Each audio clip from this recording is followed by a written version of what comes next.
ज्यादा लोग रोजमर्रा की जिंदगी में बोलते हैं। यानी जितनी कई यूरोपियन देशों की कुल जनसंख्या नहीं है, उससे ज्यादा लोग हमारे यहाँ अलग अलग 14 भाषाओं से जुड़े हुए हैं।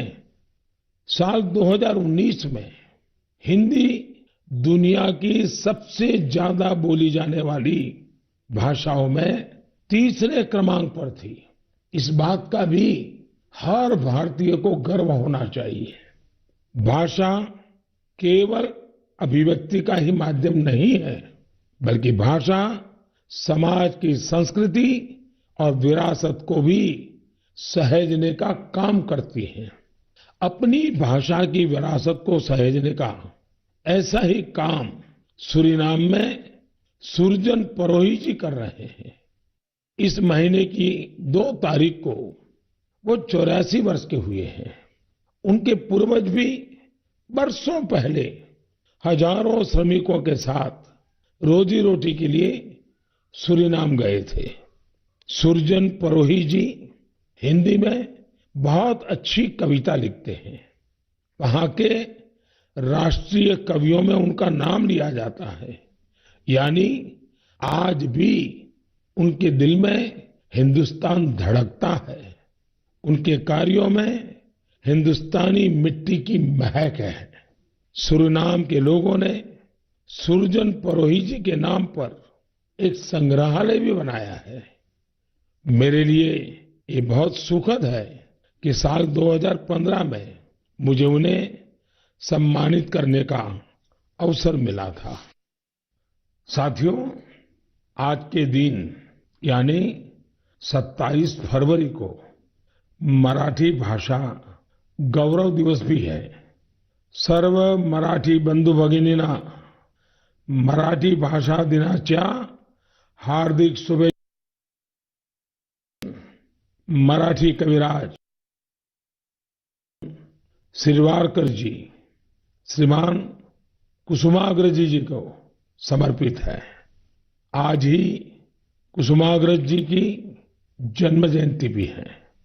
कुसुमाग्रज जी ने मराठी में कविताएं लिखी, अनेकों नाटक लिखे, मराठी साहित्य को नई ऊंचाई दी।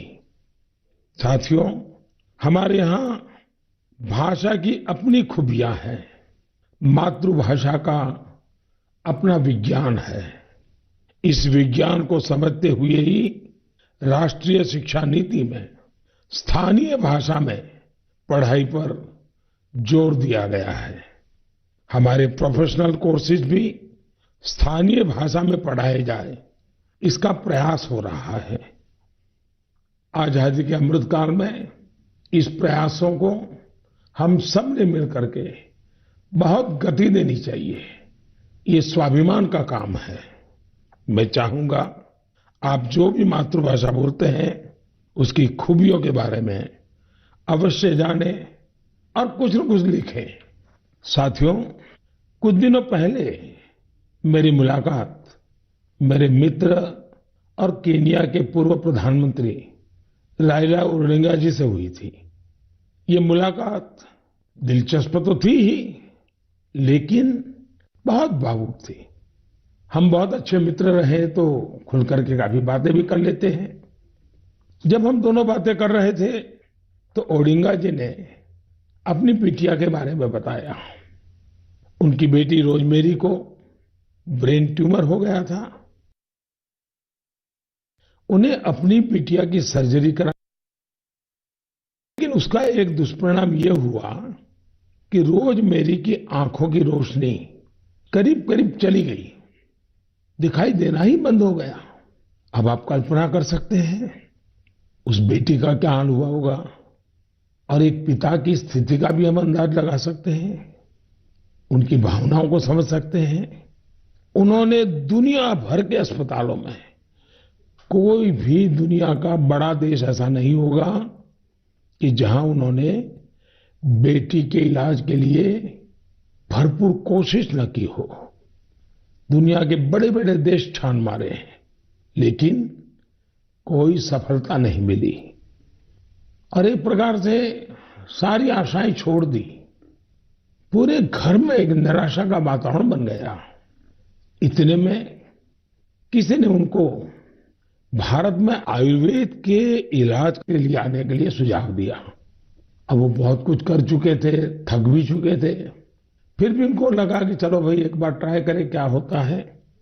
वे भारत आए, केरला के एक आयुर्वेदिक अस्पताल में अपनी बेटी का इलाज करवाना शुरू किया। काफी समय बेटी यहाँ रही। आयुर्वेद के इस इलाज का असर ये हुआ कि रोजमेरी की